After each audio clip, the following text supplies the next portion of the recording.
Dans cette vidéo, vous allez voir ces criminels qui ont ri de leurs victimes en plein procès. Installez-vous confortablement car voici les criminels les plus vicieux du monde, ceux qui n'ont aucun remords, aucune mauvaise conscience, pas même l'ombre d'un scrupule. Avant de commencer, n'oubliez pas de cliquer ici pour vous abonner si vous aimez cette vidéo et d'activer toutes les notifications pour ne rater aucune de nos prochaines vidéos. On commence. Voici le premier criminel qui vous fera grincer des dents. Il s'appelle Luis Enrique Monroy Bracamontes. Ce Mexicain est un meurtrier reconnu coupable pour avoir tué 2 policiers dans le nord de la Californie. Ceci s'est passé le 24 octobre 2014 lorsque Bracamontes a ouvert le feu sur 3 adjoints du shérif de la région métropolitaine de Sacramento. Il en a tué 2, blessé un 3e ainsi qu'un civil pendant toute la fusillade. Ce trafiquant de drogue se trouvait alors illégalement sur le territoire américain après avoir été expulsé à 2 reprises. Pour ne rien arranger, Bracamontes a également détourné plusieurs véhicules et abattu un conducteur. Fort heureusement, le criminel mexicain a finalement été arrêté après une longue chasse à l'homme et placé en garde à vue dans la région. Toutefois, à la surprise générale, lors de la procédure judiciaire, Luis Bracamontes, tout sourire, a déclaré qu'il ne regrettait pas ce qu'il avait fait et que la seule chose qu'il regrettait, c'est d'en avoir tué seulement 2. « J'aurais aimé en tuer d'autres », a-t-il froidement ajouté. Après une longue procédure judiciaire d'environ 4 ans, Luis Enrique Monroy Bracamontes a été condamné à mort en 2018. Un sang-froid exceptionnel. Aux États-Unis, au tribunal d'Oakland, dans l'Ohio, un père se jette en plein procès sur l'homme qui avait tué sa fille de manière effroyable. Une réaction provoquée par le sang-froid et l'impassibilité du criminel. Pire, les témoignages affirment que lorsque Van Terry, le père, s'était avancé à la barre pour témoigner, il s'était retourné pour voir le coupable qui affichait un sourire vicieux et qui n'éprouvait aucun scrupule après avoir mutilé et tué la jeune fille. Le père n'avait donc pas pu contenir sa colère. Son sang n'a fait qu'un seul tour et sans hésiter ni réfléchir un seul instant, il s'en est pris au criminel sexuel multirécidiviste, faisant abstraction de tous ceux qui étaient présents, y compris les agents de police qui étaient là pour veiller au bon déroulement du procès. Tout de suite, une meute s'est formée, un chaos s'en est suivi et le père a dû être expulsé du procès. La vidéo a depuis été partagée plusieurs milliers de fois et tout le monde a été ému de voir la détresse dans les yeux de ce père impuissant face à autant de vices et de cruauté. D'autant plus que, pendant tout un mois, Van Terry avait assisté au procès de Michael Madison. Écoutant jour après jour les médecins légistes décrire en détail l'état dans lequel le corps de sa fille de 18 ans, Shorelda, a été retrouvé. Il avait 17 ans. Il était vêtu de la fameuse combinaison orange. On venait de le reconnaître coupable de l'assassinat par balle de Jordan Clee, un élève du secondaire d'Ann Arbor, et pourtant la situation le faisait sourire. Alors que le grand-père, la mère et la cousine s'adressaient à lui. Cela s'est passé dans le comté de Washtenaw en juillet 2017. En voyant l'assassin de son fils stoïque, pire encore, sourire aux lèvres, la mère de Jordan Clee n'a eu d'autre choix que de fondre en larmes. La scène a aussitôt touché le juge David Schwartz, du tribunal de première instance qui a immédiatement donné au procureur le temps de reconsidérer leur accord de plaidoyer et de peine pour 25 à 52 ans de prison. Il a ensuite adressé quelques mots au jeune homme coupable en lui disant qu'il a été très tenté de refuser cet accord de peine, en le voyant sourire, riant et secouant la tête comme si rien de grave ne s'était passé. Nous soulignons au passage que le juge Schwartz était connu pour n'avoir jamais rejeté aucun accord de plaidoyer auparavant.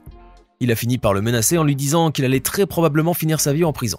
Une peine qui, sans le moindre doute, ne risquerait pas de lui redonner l'envie de sourire avant longtemps. Tyrell Webster, les bras menottés, comparé devant la juge Jody Lubbers après avoir été reconnu coupable du meurtre de Grover Cleveland Watson Jr. pendant que la sœur de la victime apportait son témoignage. Cette dernière a été abattue lors d'une querelle qui a mal tourné avec Tyrell Webster en avril 2012 dans une maison de l'avenue Osage.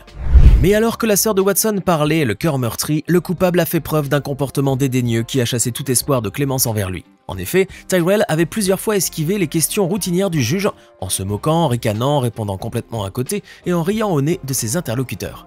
Pire que ça, lorsque la sœur de Watson a déclaré entre autres qu'elle pardonnait au meurtrier, Tyrell a commencé à rire. Une scène qui a fait très mal au cœur, d'autant plus que la sœur de la victime était non-voyante. Webster a finalement été condamnée à perpétuité. Non, cette femme n'est pas en train de poser pour des photos souvenirs. Cette femme de 33 ans s'appelle Isabel Cartuno Martinez et elle est accusée de 5 chefs de meurtre avec préméditation et de 6 chefs de voies de faits graves. En effet, elle a poignardé à mort 4 de ses jeunes enfants et leur père dans leur maison familiale de Loganville en Géorgie. Un jour seulement après les faits, elle comparaissait devant le juge Michael Thorpe du comté de Gwinnett. Avant le début de l'audience, l'accusée s'était ainsi assise avec d'autres détenus. Jusque-là, tout va bien. Cependant, elle a soudainement pris la pose pour les caméras des informations, souriant, levant 2 pouces, mettant ses mains dans une position de prière et écartant largement les bras avec une nonchalance exceptionnelle à faire bouillir le sang des gens présents dans la salle. À croire qu'elle était plutôt fière de ses exploits criminels. De plus, alors que le juge listait toutes les accusations auxquelles cette femme faisait face, celle-ci s'est contentée de sourire flegmatiquement, de secouer la tête comme pour nier et d'agiter son doigt vers le juge. Pire encore, elle a refusé d'avoir un avocat et disait que le peuple et sa foi allaient l'aider. Voici enfin venue notre question du jour, tentez d'y répondre et écrivez votre réponse dans les commentaires. Vous connaîtrez la bonne réponse à la fin de la vidéo. Quel pays compte le plus de prisonniers parmi ces 3 propositions? A. Les États-Unis, B. Le Brésil, C. La Chine. Le 27 février 2012, un homme prénommé T.J. Lane est entré dans la cafétéria de l'école secondaire Chardon dans l'Ohio et a ouvert le feu. Parmi ses victimes, Russell King Jr., 17 ans, Daniel Parmetor, 16 ans et Demetrius Rulin, 16 ans. Ils ont été tués dans la fusillade tandis qu'un certain Nick Walczak, 17 ans, il restera paralysé. Mais ce n'est pas tout. Joy Rickers, 18 ans, ainsi qu'une 6e victime non identifiée ont échappé à la mort et n'ont subi que quelques blessures. Le tueur a évidemment aussitôt été arrêté par la police, mais étrangement, le jour de son procès, T.J. Lane se pointe habillé d'un t-shirt portant l'inscription « Killer », qui veut dire tueur en anglais. N'éprouvant pas le moindre remords, le criminel nargue l'auditoire avec un sourire narquois, et lorsqu'il entend le juge le condamner à perpétuité sans possibilité de libération conditionnelle pour le meurtre des 3 étudiants, T.J. Lane brandit sa main pour faire un doigt d'honneur aux familles des victimes ainsi qu'à toute la salle d'audience, avant d'adresser des immondices aux familles. Un moment très dur à supporter pour tout le monde. Joseph McEnroe, surnommé le tueur de Ye, a comparé le 6 avril 2015 devant la cour supérieure du comté de King. Il était accusé d'avoir tué plusieurs personnes faisant partie de la famille de sa petite amie de l'époque, Michelle Anderson. Les meurtres ont eu lieu le 24 décembre 2007, tout près de Carnation, à Washington, une petite ville située à 40 km à l'est de Seattle. L'assassin a opéré au domicile de Wayne Scott Anderson et Judy Anderson et assassiné 6 membres comprenant 3 générations de la famille. Mais durant le procès, Joseph McEnroe craque. Lorsqu'on lui a demandé de justifier ses meurtres, il a déclaré que c'était pour la protéger et pour la venger, car elle avait des disputes avec sa famille pour des histoires d'argent. Selon lui, c'est elle qui lui a demandé de les tuer. Il a même appelé cette veille de Noël, lui disant qu'ils étaient tous réunis à la maison. À un moment donné, il se tient la tête avec les 2 mains et s'effondre en larmes. Il a ensuite repris le contrôle de lui-même et a donné avec les détails les plus précis comment il a procédé à l'assassinat des 6 victimes, tandis que les membres de leur famille écoutaient ses atrocités. Mais le pire est que pour se défendre et plaider une peine de prison à vie au lieu de la peine de mort, l'assassin a dit avec toute la froideur du monde au jury, ainsi qu'à tout l'auditoire, qu'au moins, personne n'a souffert. Cette femme s'appelle Lori Vallow Daybell. Et non, vous ne rêvez pas, elle sourit bien pour sa photo d'identité en tant que prisonnière, juste après que le jury de l'Idaho l'a déclarée coupable du meurtre de ses 2 enfants, son fils Joshua Vallow, 7 ans, et sa fille Tylee Ryan, 16 ans.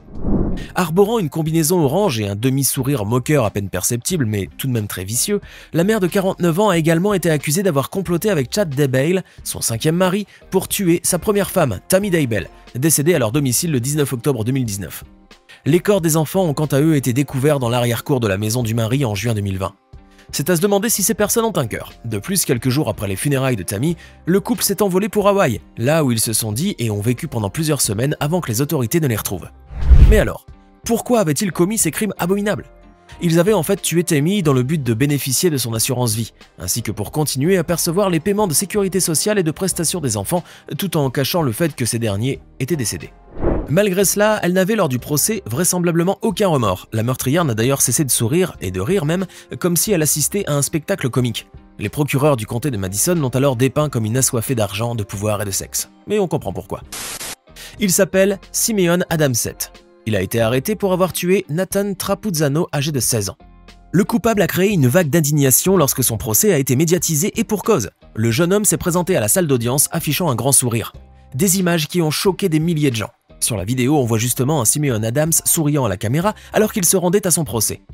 Cette affaire a depuis suscité des débats très intenses avec les auditeurs sur le meurtre de Nathan Trapuzzano, ainsi que sur la vie troublée et l'indifférence de Simeon Adams. Les auditeurs ont même évoqué un grand manque de parentalité et de supervision adulte de ce jeune homme. Vous devez sûrement avoir entendu parler de la tuerie de Parkland. Nicholas Jacob Cruz, le tueur, avait ouvert le feu au lycée Marjory Stoneman Douglas High School à Parkland, le 14 février 2018.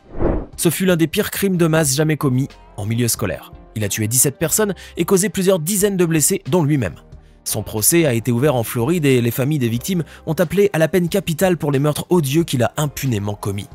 Mais cette fois, ce n'est pas le coupable tout seul qui riait et se moquait pendant que son procès se déroulait, mais la défense aussi semblait amusée. Cette dernière s'est alors vue attirer les foudres de la juge qui a trouvé un tel comportement très mal placé. Le juge a dû rapidement remettre à leur place les personnes qui riaient en plein procès car franchement, l'ambiance ne prêtait pas du tout à la rigolade. Maintenant, dites-nous dans les commentaires ce que vous pensez de ces criminels qui rient de leurs victimes. Et n'oubliez pas de cliquer ici pour regarder une autre de nos vidéos. Pour la question de tout à l'heure, la réponse était la C. En effet, le pays qui compte le plus de prisonniers dans l'absolu est la Chine, avec 2 447 606 personnes. Viennent ensuite les États-Unis, avec 1 675 400 personnes derrière les barreaux, et les suit en troisième position le Brésil, avec 812 000 incarcérés.